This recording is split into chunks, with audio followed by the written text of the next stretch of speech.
सभी को मेरे चैनल फाइनेंशियल गुरुकुल में स्वागत है और नमस्कार सभी को। ये चैनल में आपको मैं फाइनेंशियल गुरुकुल है, ये फाइनेंशियल संबंधी सब मैं आपको शेयर करूंगा। ये मैं नहीं बोलूंगा कि आपको सिखाऊंगा, लेकिन मैं बोलूंगा शेयर करूंगा। मैं बेसिक लेवल से मैं एडवांस लेवल तक आपको शेयर करूंगा।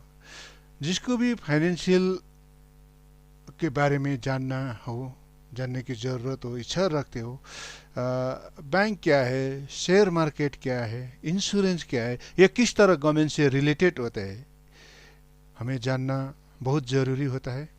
क्योंकि हम इस फील्ड, ये हमारा जीवन से बहुत जुड़ा हुआ चीज़ है फाइनेंशियल। हम बहुत बार धोखा भी खाए, बहुत बार मार खाए। बहुत सारे ऐसे जलाछाप कंपनियों ने अपने थोड़ा सा गवर्नमेंट का पेपर दिखा दिया, जैसे कि एनजी स्टैम्प में कुछ लिखा हुआ दिखा दिया, हम गवर्नमेंट का समझे। लेकिन ये सब नहीं होता है, चीट फंड होता है ये सब। गवर्नमेंट किस तरह financial institution means bank, insurance, share market, जैसे आईटी, इन सभी को गवर्नमेंट कैसे रेगुलेट करता है और किस तरह कंट्रोल करता है, ये हमें जानना है सबसे पहले। Basic level to advance level. Advance level में तो किस तरह वो क्या करना है, कैसे करना है, शेयर मार्केट में क्या डालना है, कैसे डालेंगे, कौन सा शेयर आगे जाएगा, ये काफ़ी एडवांस लेवल का है। ट्रेडिंग होता है, इन्वेस्टमेंट होता है। लेकिन ये बेसिक लेवल में था, आपको सबसे पहले बेसिक जानना होगा फाइनेंशियल इंस्टीट्यूशन में गवर्नमेंट के साथ किस तरह का रिलेटेड है। इंडिया में फाइनेंशियल इंस्टीट्यूशन का सिस्टम क्या है वो हम डिस्कस करेंगे बेसिक में। और सबसे पहले आपको मैं ये बता दूं कि मैं कोई इंश्योरेंस एजेंट नहीं हूं। मैं ये चैनल में कुछ नहीं बेचूंगा, कुछ नहीं आपको प्रपोज करूंगा, कुछ नहीं आपको खरीदने के लिए मैं प्रपोज करूँ, रिक्वेस्ट करूँ, ये नहीं करूंगा। मैं सिर्फ आपको शेयर करूंगा, शेयर। और चलो दोस्तों, हम शुरू करते हैं। अब जैसे भारत में देखिए, जैसे गवर्नमेंट ऑफ इंडिया, जैसे कि गवर्नमेंट ऑफ इंडिया में देखिए,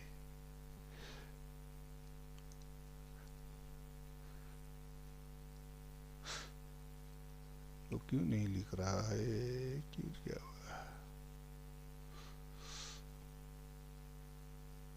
जैसे कि गवर्नमेंट ऑफ इंडिया, जैसे कि आप गवर्नमेंट ऑफ इंडिया में देखिए, थोड़ा डिस्टर्ब हुआ, माफ करना। गवर्नमेंट ऑफ इंडिया, और गवर्नमेंट ऑफ इंडिया अकेले देश को कंट्रोल तो नहीं करता, नहीं चलाता। अब सिस्टम को डिसेंट्रलाइजेशन करना होगा। अब सिस्टम को डिसेंट्रलाइजेशन करना होगा, तब तो गवर्नमेंट चलेगा। डेमोक्रेसी में यही तो होता है, सिस्टम डिसेंट्रलाइजेशन होता है फेडरल डेमोक्रेसी में। जैसे कि डिफरेंट मिनिस्ट्री, डिपार्टमेंट, कमीशन के रूप में या डिसेंट्रलाइजेशन सिस्टम है। अब हमें जानना है, ऐसे जैसे देखिए कि उदाहरण के लिए देखिए कि जैसे अब गवर्नमेंट ऑफ इंडिया तो है, लेकिन इसका अपना मिनिस्ट्री है, डिफेंस मिनिस्ट्री ना। डिफेंस मिनिस्ट्री हमारा राजनाथ सिंह जी इसका मिनिस्टर है, बहुत बढ़िया ना। और डिफेंस मिनिस्ट्री है, ओ सॉरी, डिफेंस मिनिस्ट्री है, होम मिनिस्ट्री है। ये मैं सिर्फ उदाहरण के लिए देखा रहा हूँ। होम मिनिस्ट्री जैसे कि अमित शाह जी, हाँ अमित शाह जी मिनिस्ट्री है। हमें अब देखिए उसकी क्या है कि फाइनेंशियल मिनिस्ट्री जो इसका मिनिस्टर है, फाइनेंशियल मिनिस्ट्री मैं शॉर्टकट में लिखता हूँ। अब फाइनेंशियल मिनिस्ट्री हमें जानना ये, और छोड़िए जैसे डिफरेंट मिनिस्ट्री, बहुत सारे मिनिस्ट्री है। एजुकेशन का अपना मिनिस्ट्री है, information technology, information and broadcasting का मिनिस्ट्री है, बहुत सारे मिनिस्ट्री है। एग्रीकल्चर मिनिस्ट्री है। हमें सबसे इम्पोर्टेंट है, हमें शेयर करना है, आज हमें ये के बारे में जानना है। फाइनेंशियल मिनिस्ट्री, फाइनेंशियल सिस्टम किस तरह चलता है। ये फाइनेंशियल एक मिनिस्ट्री है समझिए। जैसे सीतारामन जी इसका मिनिस्टर, फाइनेंस मिनिस्टर, आपको तो पता ही है। और इसके बाद हम जाएंगे, सबसे पहले हम आरबीआई, ये regulatory body of bank, this is the regulatory body of bank, national banks, RBI reserve bank of India. जानते हैं दोस्तों आप, ये रिजर्व बैंक 1935 में इस्टेब्लिश हुआ था। उससे पहले तो पेमेंट कंट्रोल डिफरेंट नाम से वो था, ये क्या है कि ऐसा कमीशन था, मिनिस्ट्री था। लेकिन जब आरबीआई आया, आरबीआई के अंडर में सब जितने भी नेशनल बैंक है, कमर्शियल बैंक है, जितने भी बैंक नेशनल बैंक है, छोटे हो बड़े हो, सभी नेशनल बैंक को इसके अंडर में आना पड़ेगा। इसके अंडर में जैसे हम देखते हैं SBI, state bank of India. अब जैसे आरबीआई के अंडर में चाहे प्राइवेट हो, जैसे अब हम एक्सिस बैंक ना, अब जैसे हमें देखना है कि क्या है, इसमें बहुत सारे बैंक्स आता है। भारत में जितने भी बैंक्स है वो चाहे प्राइवेट हो, चाहे अब जैसे देखिए H D F C, H D F C H D F C H D F C bank, CBI, Central Bank of India, ये गवर्नमेंट। अब जैसे देखिए आईसीआई बैंक, आईसीआईसीआई बैंक बहुत बड़ा बैंक है। अब जितने भी प्राइवेट बैंक हो या सरकारी बैंक हो, गवर्नमेंट बैंक हो, वो आरबीआई के अंडर में ही काम करना पड़ेगा। आरबीआई के नॉर्म्स, आरबीआई के कंडीशंस, आरबीआई के जो क्राइटेरियाज है, उसके अंडर में ही काम करना पड़ेगा। अगर कोई भी कंपनी, कोई भी मल्टीनेशनल कंपनी बैंक का बिजनेस इंडिया में करना चाहता है तो आरबीआई के नॉर्म्स में ही उसको रहना होगा, आरबीआई के अंडर में। RBI is only the regulatory body for all national banks and commercial banks. ये आपको ध्यान देना होगा, इसको याद करना होगा। अब बहुत सारे बैंक है, मैंने छोटी सी एग्जांपल दिया है, मैंने छोटी सी इसका वो क्या है जिक्र किया है। अब उसके हम बाद में करते जाएंगे क्या क्या है। आरबीआई का रेपो रेट है, जितना भी रेपो रेट करना, क्या इन्फ्लेशन को डाउन अप करना, ये आरबीआई का बहुत बड़ा अपना रोल होता है। और देखते हैं, और उसका बाद हमारा फाइनेंशियल इंस्टीट्यूशन, फाइनेंशियल मिनिस्ट्री के अंडर में क्या आता है, एक IRDA, insurance regulatory and development authority. अब कोई बोलता है ऑफ इंडिया भी बोलता है आई लगाकर, insurance regulatory and development authority of India, लेकिन ऑफिशियल नाम तो यही है, insurance regulatory and development authority है, हम यही कहेंगे। अब IRDA the regulatory body for all insurance, all kind of insurance, चाहे वो लाइफ इंश्योरेंस हो, चाहे वो जनरल इंश्योरेंस हो, हेल्थ इंश्योरेंस हो, प्रॉपर्टी का जैसे है हेल्थ इंश्योरेंस हो, प्रॉपर्टी का जैसे general insurance, property insurance general insurance के अंडर ही आते हैं। मेडिकल इंश्योरेंस, जो भी इंश्योरेंस हो, सारे के सारे इस आईआरडीए के अंडर में आते हैं। पहले तो आईआरडीए का कोई अस्तित्व नहीं था, ये 1990 में इस्टेब्लिश हुआ।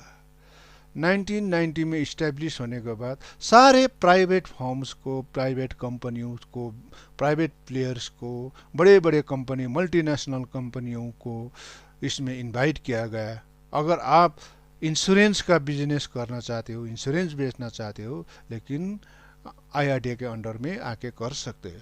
आईआरडीए का नॉर्म्स है अपना, आईआरडीए का अपना क्राइटेरिया है, अपना कंडीशन है, उसके कंडीशन के मुताबिक काम करना पड़ेगा।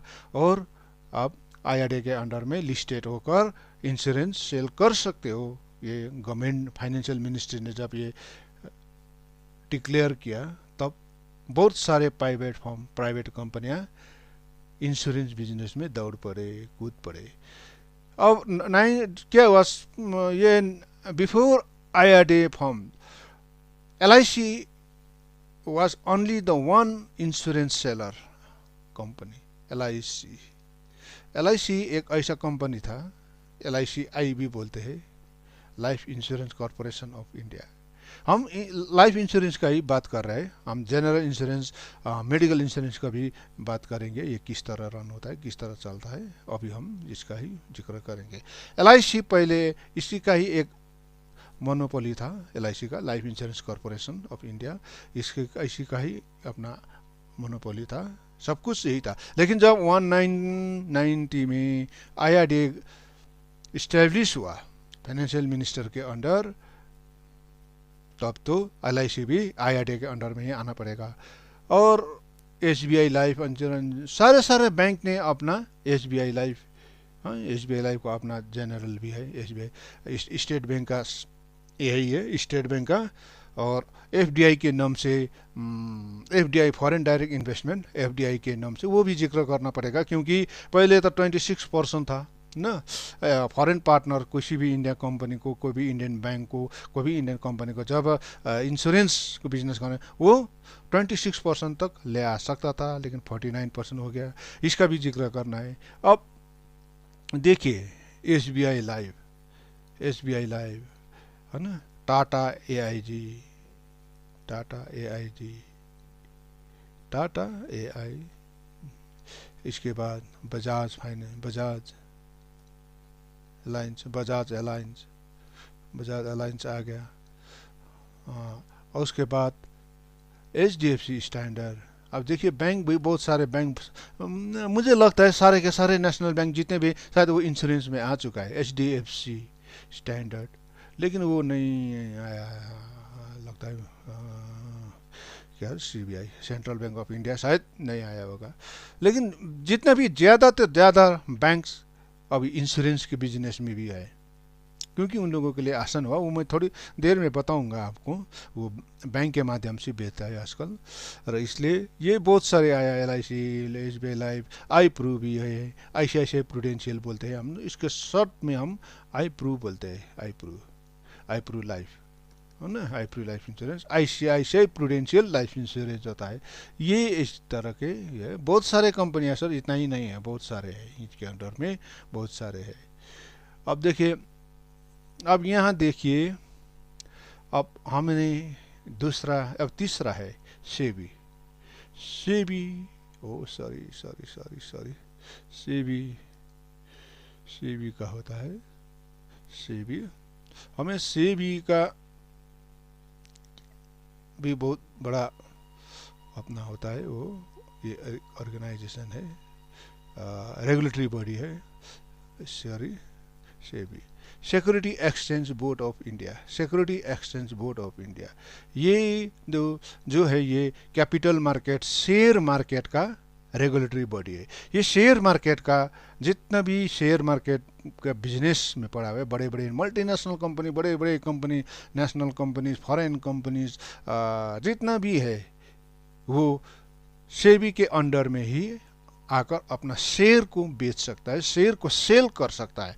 लेकिन that particular company must be listed in SEBI, SEBI के अंडर में वो लिस्ट होना जरूरी है। सेबी का जो अपना क्राइटेरिया है, security exchange board of India का जो अपना क्राइटेरिया है, अपना टर्म्स एंड कंडीशंस है, नॉर्म्स है, ये सब उसको मानना पड़ेगा, उसको एग्री होना पड़ेगा। उसके बाद जब सेबी उनको लाइसेंस करता है, उसको अथॉरिटी करता है, अथोराइज करता है, तब वो जाकर अपना शेयर बेच सकता है। जैसे रिलायंस, टाटा, सारे के सारे बड़े कंपनियां बिना शेयर बेचे तो वो बिजनेस कर ही नहीं सकता, बड़ा बड़ा कंपनियां। अब शेयर किस तरह बनता है, किस तरह होता है, किस तरह शुरू कर सकता है इंडिया में कंपनी, वो भी मैं शेयर करूंगा।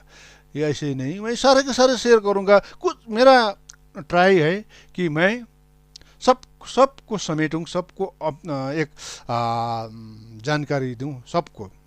आप पूछ भी सकते हैं मेरे कमेंट में मुझे पूछ सकते हैं, जो भी आपको जो भी आपको लगता है कि यहाँ छूट गया है, कुछ छूट गया है, आप मुझे कमेंट में पूछ सकते हैं दोस्त।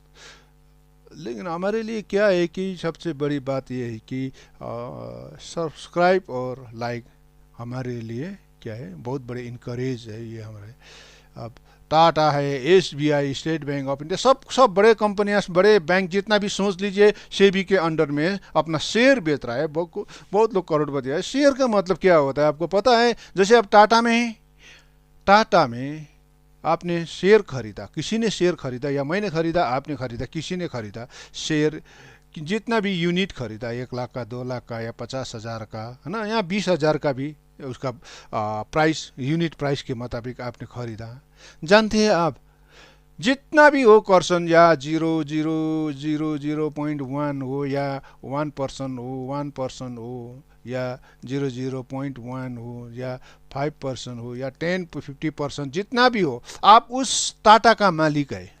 जब आप शेयर खरीदते हैं, कुछ भी परसेंट हो, उतना परसेंट आप टाटा का मालिक है। जैसे रिलायंस में भी आपने खरीदा, समझ लिया आपने 1 लाख या 5 लाख का खरीद लिया। अब इसका कुछ परसेंट, क्या कितना परसेंट बनता है ना, रिलायंस का टोटल प्रॉपर्टी, टोटल लायबिलिटी, जो अपना टोटल उसका है शेयर यूनिट का है, कैपिटल मार्केट का जितना भी आपका परसेंटेज, उतना परसेंट आप उनका मालिक है। आपका रिलायंस का हो या टाटा का हो, जहाँ किसी भी कंपनी में शेयर डाले, उसको ग्रोथ में आपका बहुत बड़ा फायदा होता है। हाँ, जैसे वो कंपनी ग्रोथ होता है, आपका भी फायदा मिलता है। कंपनी लॉस में गए तो आप भी लॉस में गए, कंपनी प्रॉफिट में गए तो आप भी, जितना परसेंट में गए उसी परसेंट के हिसाब से आपको प्रॉफिट मिलेगा, जितना आपने इन्वेस्टमेंट किया है ना। हाँ, you will get profit what you have invested in that particular companies. ये इसके बारे में बहुत मैं डिटेल्स में आपको मैं शेयर करूंगा, आपको मैं बताऊंगा डिटेल्स में, बहुत डिटेल्स में, किस तरह शेयर्स स्टार्ट होता है, किस तरह शेयर बनता है, और इन्वेस्टमेंट क्या होता है, ट्रेडिंग क्या होता है, शॉर्ट सेलिंग क्या होता है, इमर्जिंग वगैरह वगैरह, बहुत सारे क्या है, फंडा है, बहुत सारे फंडा है, बहुत सारे इंस्ट्रूमेंट है, बहुत सारे ऐसा टेक्निकल है, वो क्या क्या होता है। लेकिन मैं आपको ये बता दूं, मैं ये शेयर में खरीदो, वो शेयर खरीदो, वो प्रेडिक्शन मैं नहीं करूँगा ना। मैं आपका प्रेडिक्शन करने के आइडिया दे सकता हूँ, किस तरह आपको क्या होता है कैंडल स्टिक जो होता है वो किस तरह उसको स्टडी करना है, किस तरह आपको गेज करना है, किस तरह आपको फाइंड आउट करना है, green red bullish bearish candle को किस तरह पढ़ना है, किस तरह उसको प्रेडिक्शन किया जाता है, वो मैं बता दूंगा हिंट्स में। लेकिन आपको मैं कभी वो नहीं करूँगा, क्या बोलता है वो, ये शेयर खरीदो शेयर कर दो। मैं एजेंट नहीं हूँ, कोई एजेंट नहीं हूँ, मैं कोई ब्रोकर भी नहीं हूँ, और कोई मैं कॉरपोरेट चैनल किसी का पार्टनर भी नहीं हूँ। सिर्फ मैं जानकारी, इस क्षेत्र में मैंने बहुत साल काम किया है, मैंने बॉम्बे में काम किया है, मैंने दिल्ली में रहकर काम किया है, अभी अपने घर में हूँ, है ना। इसमें मैं इन्वेस्टर हूँ, इसके बारे में मैंने पढ़ाई किया है, मेरा इसमें पढ़े, रिस्क मैनेजमेंट में मैंने कोर्स किया है ना, और फाइनेंशियल में भी मैंने कोर्स किया है। इसलिए मैं इसे आपको शेयर कर रहा हूँ कि ताकि आपको कोई दुविधा ना हो, कोई आपका धोखा ना हो, कोई आपको धोखा ना दे। ये मैं डिटेल में जाऊँगा, सारे के सारे डिटेल में जाऊँगा। और उसके बाद हमें फाइनेंशियल मिनिस्ट्री के अंडर में आता है, जिसे हमें कोई डिस्कस नहीं करना है, कभी कभी करना पड़ेगा शायद भविष्य में, लेकिन इसको थोड़ा हम रहेंगे, थोड़े से नॉलेज रहेंगे। IT, income tax of India, ITI नहीं बोल सकते हम, आईटी सिर्फ, इनकम टैक्स ऑफ इंडिया। अब इंडिया के ऑफ इंडिया तो लगता ही है, जैसे आईआरडीए में भी ऑफ इंडिया लगाकर बोलता है, लेकिन आई नहीं लगता, वहाँ सिर्फ डीए होता है, आईआरडीए होता है, सिर्फ से भी है, ऐसा है, आई लगा हुआ है, security exchange board of India, RBI नहीं है, सॉरी। अब ये आईटी किस तरह होता है जानते हैं दोस्त आप, दो प्रकार के, मोटा मोटी दो प्रकार के, डायरेक्ट है ना, आईटी इनकम टैक्स, और indirect, indirect indirect indirect IT. अब डायरेक्ट तो जैसे हमारा कमाई के ऊपर हुआ, जो बड़े बड़े कमाई होता है, सैलरी के ऊपर, अर्निंग के ऊपर, बिजनेस के ऊपर। जब हमारा जो आईटी जैसे फाइनेंशियल मिनिस्ट्री से या आईटी से जो हमारा स्लैब दिया हुआ है, सीलिंग दिया हुआ है, जब वो स्लैब का क्रॉस करता है तो हमें पे करना ही पड़ेगा। हाँ, बहुत सारे ऐसे रिबेट है, बहुत सारे इंश्योरेंस के अंडर में, होम लोन के अंडर में, ट्यूशन फीस के वगैरह, होम रेंट ना, हाउस रेंट के अंडर में तो है रिबेट। जब हम वो सारा का सारा पूरा हो जाता है, स्लैब क्रॉस कर जाता है, हमें वो इसीलिए डायरेक्ट, जो हम डायरेक्टली पे करते हैं, जो हम किसी की हम सोर्स से हम डायरेक्टली पे करते हैं, वो डायरेक्टली है, हम क्योंकि करता है। इनडायरेक्ट क्या होता है, हम सोचते हैं, हम आम आदमी सोचते हैं हम टैक्स पे नहीं करते, है ना। सिर्फ बड़े बड़े कंपनी वाले, बड़े बड़े बिजनेसमैन वाले, करोड़पति अरबपति वाले लोग, बड़े पैसा वाले लोग, या तो बड़े बड़े अफसर लोग, गवर्नमेंट सर्विस वाले या प्राइवेट जॉब वाले ही करते हैं। हम नहीं करते, हम तो बेकार है, हमारा पैसा कुछ भी नहीं। लेकिन डेली हम तो यूज़ तो करते हैं ना, हमारा लाइफ स्टाइल है अपना अपना। सुबह उठकर हम क्या करते हैं, ब्रश करते हैं, है ना, मुंह धोते हैं, हाथ मुंह धोते हैं, उसमें हम टूथपेस्ट यूज़ करते हैं, साबुन यूज़ करते हैं। खाना बनाने में हम चावल, रोटी, है ना, आटा, दाल, तेल वगैरह खरीदते हैं। जो भी हम खरीदते हैं उसमें हमारा टैक्स इंक्लूड होता है, हाँ, इंक्लूसिव। जैसे हम टूथपेस्ट करते हैं, हमने चले टूथपेस्ट के लिए, और टूथपेस्ट में प्राइस लिखा होता है 100 रुपीज़ 100, और उसके बाद लिखा था MRP 100 rupees inclusive all taxes. मतलब इसमें टैक्स ऑलरेडी ऐड किया हुआ है। और चावल में भी हुए है, दाल में भी हुए है, साबुन में भी हुए है, जूते कपड़े, जिसमें से इंक्लूसिव ऑल टैक्सेस। अब जैसे दुकानदार को टैक्स लेते हैं, वो टैक्स तो अपने पॉकेट से नहीं भरते हैं, हमसे वो प्राइस में इंक्लूड करते हैं, वहाँ से भी हम इनडायरेक्ट पे करते हैं। In fact we are all the tax payer. In fact हम सब टैक्स पे करते हैं, इसलिए हम टैक्स पेयर है। इतना ही हम करेंगे आईटी के बारे में। अगर इसके बारे में इतना मैं फोकस तो नहीं करूँगा, लेकिन ज़रूरत पड़े, आपका कोई क्वेश्चन हो इनकम टैक्स के बारे में, क्या कर जानना है, तो आप कर सकते हैं। आप हमें प्रश्न कर सकते हैं, अब क्वेश्चन कर सकते हैं, हम कमेंट कर सकते हैं। अच्छा, तो दोस्तों आज के लिए इतना ही, जस्ट बेसिक शुरू किया है। मैं आपको सबसे बड़ी बात ये बताना चाहता हूँ कि मेरे वीडियो में ज़्यादा डिस्टर्ब हुआ होगा, क्योंकि उसमें वाटर मार्क है। आने वाले वीडियो में ज़रूर ये वाटर मार्क क्लियर हो जाएगा। आपको मैं प्रॉमिस करता हूँ, विदाउट वाटर मार्क वाला वीडियो मैं आपके सामने पेश करूँगा। आने वाले वीडियो में मैं इंश्योरेंस का जो हमने IRDA का जो रेगुलेटरी बॉडी ही समझ लिया, आज थोड़ा डिस्कस किया, शेयर किया। आने वाले में पॉलिसीज़ क्या होता है, पॉलिसी कितना प्रकार का होता है, ट्रेडिशनल क्या होता है, पार्टिसिपेंट नॉन पार्टिसिपेंट पॉलिसीज़ क्या होता है, यूलिप का क्या लिंक होता है, यूलिप किस तरह बनता है, और शेयर मार्केट के साथ इंश्योरेंस का क्या लिंक है यूलिप में, ये मैं डिटेल्स में बताऊंगा। और जो इंश्योरेंस का चैनल होता है, पार्टनर चैनल, डिस्ट्रीब्यूशन चैनल बोलते हैं, ये डिस्ट्रीब्यूशन चैनल को भी हम अच्छी तरह डिस्कस करेंगे। कैसे होता है, एजेंट क्या होता है, कॉर्पोरेट चैनल क्या होता है, बैंक एश्योरेंस बैंक का क्या होता है, ये सब बारी बारी करके डिस्कस करेंगे। दोस्तों मेरे वीडियो ध्यान लगा कर देखिएगा और सब्सक्राइब ज़रूर कर दीजिएगा, यही सबसे बड़ी बात है हमारे लिए, हमारा उपहार है ये आपके तरफ से। और लाइक भी कर दीजिएगा। और आज के लिए इतना ही, नमस्कार। थैंक यू दोस्तों, वीडियो देखने के लिए थैंक यू।